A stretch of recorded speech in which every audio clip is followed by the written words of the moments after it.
আল্লাহ পাকের নবী জনাব মুহাম্মদ রাসূলুল্লাহ সাল্লাল্লাহু আলাইহি ওয়াসাল্লাম বলছেন, ইকুতানি খামসান কাবলা খামসিন শাবাবাকা কাবলা হারামিকা। আল্লাহর নবী বলছে, ও পৃথিবীর মানুষ, তোমরা কান খুলে শুনে নাও, কান খুলে শুনে নাও।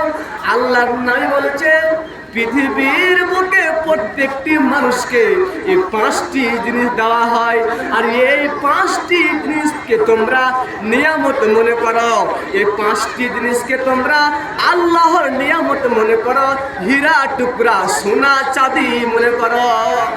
জি, আল্লাহর নবী বলছে, ইকতানি খামসান কাবলা খামসিন, পৃথিবীর বুকে প্রত্যেকটা মানুষকে এই 5টি নিয়ামত, এই 5টি জিনিস দেওয়া হয়। তার মধ্যে 1 নম্বরে আল্লাহর নবী বললেন, পৃথিবীর মানুষ তোমরা শুনে রেখে দাও, শাবাবাকা কাবলা হারামিকা।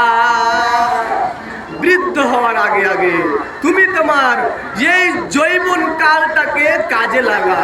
এই যৌবন কাল আমার কাছে, আপনার কাছে, সারা বিশ্ব মানুষের কাছে, সারা বিশ্বের মানুষের কাছে প্রত্যেকটা মানুষকে এই যৌবন কাল দেওয়া হয়। আর এই যৌবন কালে মানুষ কতই না গুনাহ করে আর কতই না পাপ করে। আর এই যৌবন